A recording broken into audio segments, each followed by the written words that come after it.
City Cast Pittsburgh is brought to you today by Jones Dairy Farm.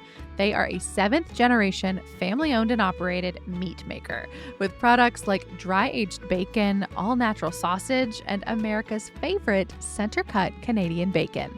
Their premium meats are all gluten-free, perfect for busy mornings, and available all over the place here in Pittsburgh. I checked out the map on their website, jonesdairyfarm.com, and got back dozens of our grocery stores. You can even get their sausage in pork, chicken, or turkey, all no preservatives, no additives, no MSG, nitrates, or fillers. Just fresh ingredients from Jones Dairy Farm, making breakfast better since 1889.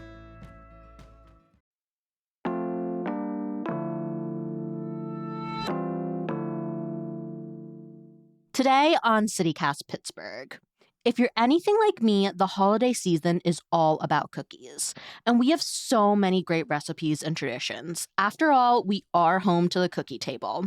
So if you're planning to bake some holiday treats and need a little inspiration, we are sharing some of our favorite recipes, plus tips, tricks, and shortcuts to make sure your cookies come out extra tasty. And don't worry, we've got ideas for pro bakers and for people who just need to whip up a quick and easy last-minute gift. It's Thursday, December 19th. I'm Sophia Lowe, and here's what Pittsburgh's talking about.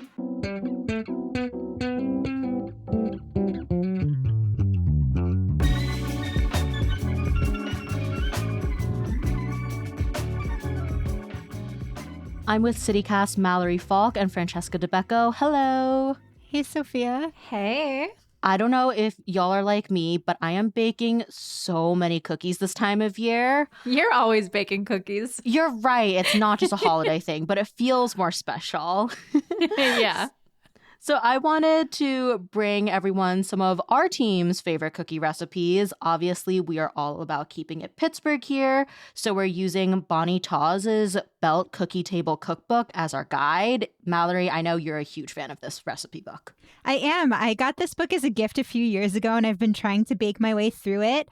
And the author of this book, she kind of collected a bunch of recipes for cookie table cookies, many from Pittsburgh, many also from Youngstown, Ohio, I'm sorry to report, but, you know, keeping it regional at least.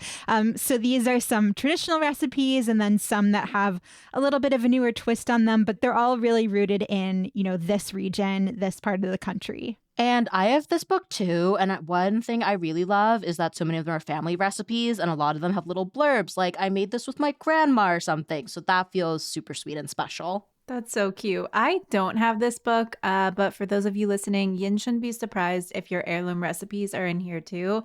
Sophia sent me the table of contents, and my family has made a ton of these over the years. So you might have your own version of this. Yeah, or made one of these recipes from recipe you found online. Like, none of these are, like, I think super unique cookies, but they're all really good. And I also love playing around with recipes to make them perfect for me. So, you know, I'll be pulling ones from the book, ones I found online or in other cookbooks, and I've, like, tweaked them a little bit. But I will kick it off to Francesca first. Born and raised here, never left. What is your favorite Pittsburgh cookie that you like to bring out this time of year? Well, I have to talk about two at once because they really are a pair. Pizzelles and biscotti. It's really not the holidays for my Italian family unless we make these two cookies. You know, you can use any flavor you like, vanilla, almond, chocolate. I say that these two go together because we use anise for both of them. I know that's an acquired taste for some. Do you guys like anise? Meh. I'll be honest. I'm really sad because I really want to try your family's cookies, but anise is just like, take it or leave it. I like a little hint of anise. Like, I'm not going to eat licorice, but you could put a little hint of it into my cookies. Yeah, I'm not like that huge of a fan of licorice either, but I think that just growing up with these, it really has created nostalgia for me, and I think that it's a good balance. But what you should know if you want to make biscotti, the reason why it's called biscotti is because it originates from a Latin word meaning twice cooked, because you bake it twice. You bake it sort of as a loaf first, and then you cut it into pieces and get it nice and toasty and bake it again. Oh. Growing up, I loved snagging like the end pieces from the first bake because they were a little softer. But the end result is perfect for dunking into coffee, hot chocolate, and some Italians actually dip it into wine, which I think is interesting. And you know, my family is serious about biscotti because it is literally the name of my parents' cat. Oh, does Biscotti get to eat biscotti? He shouldn't, but he is a fat cat. Just a little as a treat. What about you, Mallory? What are you eating or feeding your pets, maybe? Well, my dog Zero has a very delicate tummy, so she does not get any cookies, unfortunately. And you know, we're talking about these family recipes, baking with your grandma. We are and have always been a Costco cookie platter family. And that is No also shame. so valid because I will eat that entire platter myself. Listen, I'm just saying if you slip some Costco cookies onto a cookie table and don't mark where they're from, people will pull them out as their favorites. They know what they're doing. But yeah, my Pittsburgh grandma was not a big baker. So I've been establishing some like new baking and cookie traditions as an adult. Yeah, what are And you making? actually, my go-to is from the Belt Cookie Table cookbook. It is the 7-layer bar recipe, which is kind of just making layers out of graham cracker crumbs, chocolate chips, butterscotch chips, shredded coconut, pour some condensed milk in there. Easy to make, easy to bake, and they are divine. Condensed milk makes everything better. Big fan. That sounds so good and really easy. Good pick, Mallory. I will stick with the Belt Cookie Table cookbook. A fan favorite I've definitely made is the lavender lemon love cookies. Ooh. Anyone I've given these to really loves them. I up the lavender a little bit. But that feels a little bit more summery. I mean, still delicious any time of the year, but I like picking my own lavender and then putting it in there. Sophia, you're tempting me. What, to go pick lavender? That's not that time of year. No. But what I really love making around the holidays, for me, I celebrate Christmas. I'm used to bake a ton of Linzer cookies. So Which like ones are those again? those are the ones where there's like a layer of jam in the middle and there's sort of like a hole cut out in the oof. middle. No. Yeah, not for me. I don't want jam getting in my cookies. Okay, but what kind of jam? I was about to say, I make them with jam. I've made them with chocolate ganache. I've made my own dulce de leche and filled the cookies in. And I did 5 of these cookies in 1 year one time, and I haven't made a Linzer cookie since. That was like 3 years ago. You overdid it. I did overdo it. So I don't think they have to be jam. I just love stuffing cookies with more sugar. Okay, fair. That I can get behind. That sounds really good. And I know I've started to hit like holiday cookie season specifically with Linzer cookies for me, but I want to move on to other cookies that y'all feel are especially cozy for the winter time. Yeah, I mean, to me, cozy wintertime is a big mug of hot chocolate. If you want it in cookie form, there's actually a recipe in this Belt Cookie Table cookbook for spiced chocolate shortbread heart cookies, which I think are kind of getting into that like spiced hot chocolate territory. Though I will say, I guess this was kind of made for like a Pittsburgh palate. So the first time I made this recipe, it actually didn't taste super spicy to me. And ever since I've kind of upped the spice level, it calls for adding like ginger, nutmeg, mace, cinnamon. And so I kind of like double, triple the amounts when I'm making these cookies. But Oh yeah, I measure cinnamon with my heart for sure. yeah, exactly. But so, you know, there's the ones in this cookbook, obviously, but kind of any sort of hot chocolate inspired cookie is going to be great for this season, I think. I've also made those spiced chocolate shortbread heart cookies too. I did not have mace. I refuse to buy mace. I will never use mace for anything else. So also, I think they work if you skip the spice. You can also add chili powder. Yeah. And that'll also yeah. just bring up the heat a little more naturally too. And could you make them in a different shape than a heart? Maybe something fun for the holidays? Oh, I made mine in cat form, so maybe not for the holidays, but you Christmas can use cats. any cookie cutters. Sure. And actually, if you want to make your cookies or bake a cake in a fun seasonal shape, I want to shout out the Whitehall Public Library in the South Hills. We did an episode about this in the past about things that you can get with your library card beyond books. And if you go to this branch, they have more than 75 cake pans, cookie pans, and cookie cutters that you can check out in all sorts of incredible shapes. Like I think there's a Dora the Explorer pan, for example, Whoa. but definitely some really good holiday ones. So pro tip, if you want to make beautifully shaped, seasonally appropriate cookies, head on over to the Whitehall Public Library. That's really smart. Please wash your stuff before and after. Yes, yeah. What about you, Francesca? What's your very seasonal cookie? So my recipe is for an orange cookie. There actually is one in the Belt Cookie Table Cookbook, but I inherited my own from my grandma. To be honest, I also inherited her sweet tooth. They're really special to me. They're this soft, fluffy, cakey cookie that's infused with orange juice in the batter and then orange juice and lemon juice, as well as rind in the icing. Oh, wow. And they are very much a grandma cookie, you guys. It's like shortening and buttermilk. My tip is make the icing the night before and put it in the fridge so you're not fussing too much on the day you're baking. And you want to make sure that whenever you're frosting them, you do it while they're still warm so it gets all melty on top. My grandma would say just a titch of icing. So these are like really special to me. I've been making them with her for years, and she just passed earlier this year, and I'm the only grandchild who's carried on the tradition. So I'll really like kind of channel her when I bake them this year. I even have all of her like her bowls and her juicer and all of the things that she used. So I'm like really gonna take some time to enjoy them and enjoy eating them. They're so good.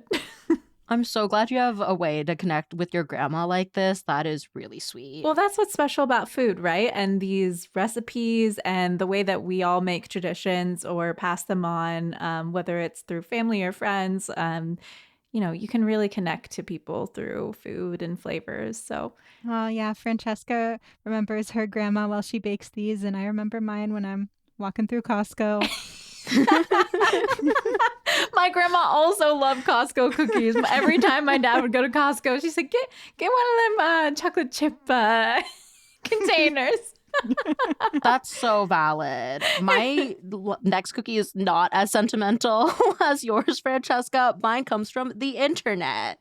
I feel like everyone's always bringing gingerbread cookies around this time of year, which is like fine. But I like gingerbread latte cookies. Oh, okay. Espresso in there? There is espresso powder, so I don't think they're quite as sweet. And then because like you're not trying to make it into like little gingerbread men or make shapes out of it, I feel like those kinds of cookies end up being like a little softer, fluffier, like the texture is just not as hard.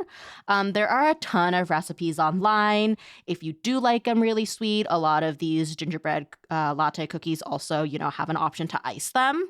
So something for everyone to enjoy, except I guess maybe not coffee drinkers or children. I don't know if I would give a child this. I'd be scared.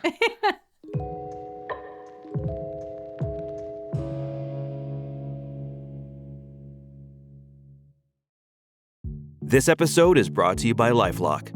The holidays mean more travel, more shopping, more time online, and more personal info in places that could expose you to identity theft. That's why LifeLock monitors millions of data points every second. If your identity is stolen, their US-based restoration specialist will fix it, guaranteed or your money back. Get more holiday fun and less holiday worry with LifeLock. Save up to 40% your first year. Visit LifeLock.com/podcast. Terms apply. This episode is brought to you by Amazon. The holidays are here, and you know what that means. It's time to get your friends and family the gifts they deserve. Take the stress out of shopping with Amazon's great deals and low prices on a huge range of items from toys to tech and much more. Whoever you're gifting for, Amazon has great prices on everything you need this holiday season. Shop last-minute deals now. So now let's talk about some cookies you all bring to the table when you really want to impress someone. Maybe it's like the first time you're going to their house for a holiday party. You want to make a super good impression. Yeah, I am coming in with some pecan tassies, which I don't know what that is. You have to describe it to me. They're in the Bell Cookie Table Cookbook. But they don't have a picture, so I can't really imagine what they look like. Like, I've had a good pecan cookie, but what is a tassie? Well, they're like mini pecan pies, essentially. They're made with a dough that has a ton of butter and cream cheese as well. And so you put them in like mini muffin tins, and then you put the little filling in there, and they're just like a bite-sized pecan pie. They're so delicious. These are my mom's favorite, and the filling is like kind of the classic pecan, brown sugar, egg, vanilla. I say that these are one to impress because they're so cute. If you can get them to set right, every time I've made these, the pie filling part has sort of cracked on top. Oh no, It they're looks- rustic. It just looks, yeah, a little rustic. It looks homemade, but that doesn't mean they're any less delicious. Everyone loves these. They're definitely like a great holiday flavor. So if you are feeling brave, go ahead and try pecan tassie. Okay, I have another cookie that tastes really good, but when I made it, it was a fail. So I tried making cardamom meringues from the Belt Cookie Table Cookbook because all you really need to do is whip egg whites and sugar. So I was like, okay, I'm going to do this, easy peasy. Yeah, sounds achievable. Yeah, I've done stiff peaks before. For whatever reason, this was just not firming up enough. I have no idea why. Made the cookies anyway. They weren't like puffy like meringues. They came out really flat, but they were still super yummy. The cardamom makes it feel like extra special, holiday-y, winter. I would recommend you go ahead and test first. Maybe use a better mixer than mine. But, you know, if you show up with a meringue and tell everyone you whipped it, I think people will give you lots of kudos. Oh, yeah. It sounds fancy for sure. And Sophia, you gave me some of these. I thought that they were great. I love the cardamom flavor. Oh, thank you. I'm glad you liked them. I also have another kind of like cookie adjacent thing you can make that is way less finicky, baklava. It is really not hard at all to make this. Really? I've never tried. Well, I buy my own phyllo dough. I guess I could make that myself, but like that seems like way too much effort. Okay, So- yeah, that would cut down on some of the work. Yeah. So if you do that, then it's mostly assembly because after, you know, you crush up some nuts, all it is layering that and then the phyllo dough. There's a recipe for this in Bonnie's book as well. That one calls for just walnuts, but I like doing a mix of walnuts and pistachios as my Ooh. filling. This is something you want to bake the night before and just let all of that sugar and like honey syrup soak in. It is so hard to wait, but it is so worth it. Ooh. So, I mean, I am not a master baker. I don't have any fancy cookies that I can offer you on this show or in real life. But when you mentioned baklava, one of my favorite dishes when I lived in El Paso, Texas, was actually these baklava pancakes at my Oh. favorite bakery. And so I am on a mission to try to create a version of that here, which is really just like making pancakes and infusing the baklava flavor. And then if you want to be like this cafe, you can top it with a little scoop of ice cream. Oh my So God. that's going to be my contribution, my challenge to myself and to anyone out there. Take baklava out of like cookie adjacent form and turn it into a pancake. Yeah, Pittsburgh cafes. What are you doing? Give Mallory what she wants. So flip side, I also want to turn a dessert, or I guess breakfast, almond croissants into cookies. I tried this for the first time this year. I found this recipe on TikTok. It is freaking amazing. This one also time consuming because you gotta make the dough the night before to chill, and then you make like little almond croissant balls, like the filling of an almond croissant. So those go in the freezer, and then you take the dough out, the little balls out. You have to stuff your cookies, then roll them in almonds. So a ton of work, but it pays off so well. I'm obsessed with this recipe. I made it like twice in 2 weeks. The second time I made this, I also rolled the cookies in freeze-dried cherries, and that tartness, oh, so good. Stop. My mouth is watering so bad. Well, for folks who maybe don't have time to wait to chill dough for 24 hours, what do you guys bake for when you need to bring something really quick? So my go-to trick is to just take whatever your chocolate chip cookie recipe is. Mine includes Crisco, which I think really makes the difference in yeah. like taking your chocolate chip cookies to the next level. But then like you get that all together, get your dough together, and then you just crush up some pretzels and add it to the dough and yes. make chocolate chip pretzel cookies. They are so good. I get compliments every time, and they are really not hard to make. It's one additional step when you're making chocolate chip cookies. I am here for the salty sweet. My family has also put potato chips in it too, Yes. which is kind of wild and unhinged, but delicious. Put a fry on it. Go one step further. Pittsburgh would love to put a fry on it. With a little coleslaw icing on top.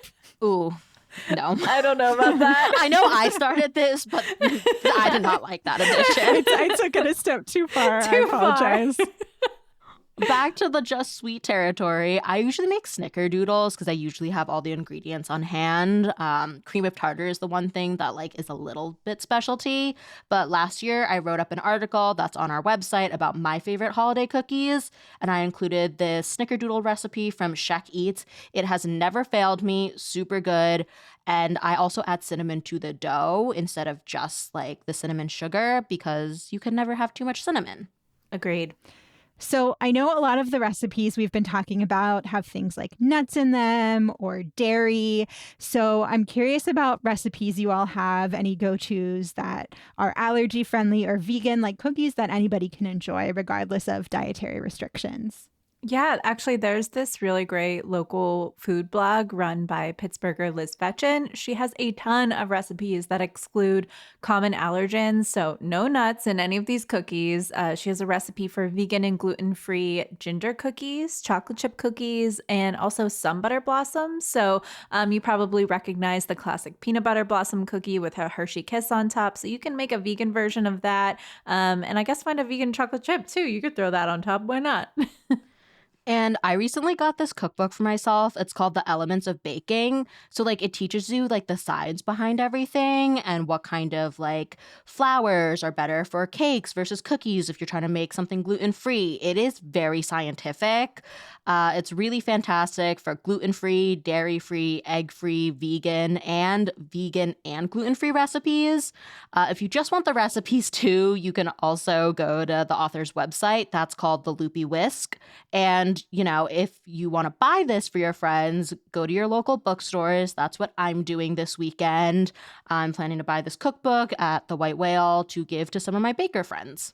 Oh, that's really sweet. I love that. I sort of stumbled into my go-to gluten-free cookie recipe, not because I was trying to make cookies for someone in my life who's gluten-free, but because I was trying to make cookies for Passover. So I actually found this recipe for flourless almond cookies with cardamom, orange zest, and pistachios. Cardamom and pistachio is my favorite flavor combination, so these were perfect. Obviously, this doesn't work for someone with a tree nut allergy, but if you're looking to make something gluten-free, these are divine. You drizzle a little bit of chocolate on top. It's from Epicurious. I'll post it in the show notes. But in general, if you look up like Passover dessert and Passover cookie recipes, you're going to get gluten-free. So that's another little hack. That's a really great tip, Mallory. Cookies for everyone, no matter your dietary preferences or restrictions. But just say, you know, you can't be bothered to bake. It's just a hectic time of year. We got to talk about some places where you can pick up cookie trays quickly, like Nancy B's Bakery in Homestead. If you've ever seen those giant chocolate chip cookies, oh my gosh, they're so good. Only in a Pages Sunday for me. I would eat them alone, but you ever been to the bakery? So good. Patty Cake Bakery in Bloomfield also has some things, and Prandtls has seasonal options. So if you want to get a whole tray. And if you're feeding a huge crowd, Moyo's in Monroeville, they have Italian cookie trays that start at 3 pounds. So that comes out to like 6 dozen cookies. Yeah. Sophia, I didn't tell you this before we recorded, but this was also my grandma's favorite spot to get cookies for the holidays, like other than the ones she baked. So, you know it's good. Pittsburgh grandma approved. Thank you. Yes. The most important stamp of approval. Yeah. And then if you're looking for a vegan option, Allegro Bakery in Squirrel Hill has mini cookies you can get by the dozen. So that's a great option. And then the Forgotten Flour for gluten-free goods. You can place orders online for now. They've also got some nut-free options. But every time I walk down Liberty Avenue, I get drawn in by the storefront. I don't know when they're opening yet. It looks like they're getting ready. And I'm just like banging at the window, like, what are you opening? Let me in. And if you need even more suggestions, we did an episode all about the history of cookie tables in Pittsburgh and what other local spots to buy from. You can find that on our website at pittsburgh.citycast.fm. And if you have a craving for cookies now, I'm baking for our second holiday show and open house. Woo! Yes, City Yay. Cast contributor Kevin Gavin has been doing a live holiday music request show for years now, and Megan is co-hosting with him for the second time. You all are invited. This is happening tomorrow downtown at our studio. It's on the 10th floor of the Benedum-Trees Building, so swing by anytime between 9 a.m. and 1 p.m. Come say hi, request your favorite holiday song, and eat some cookies.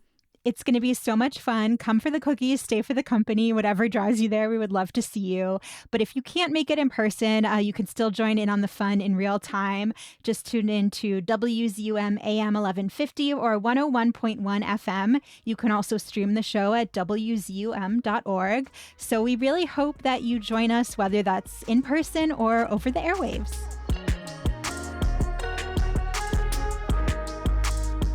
That's all for today here on City Cast Pittsburgh. Reminder, you can find all of our shows, old and new, on our website. That's pittsburgh.citycast.fm. We'll be back tomorrow morning with more news from around the city. See ya!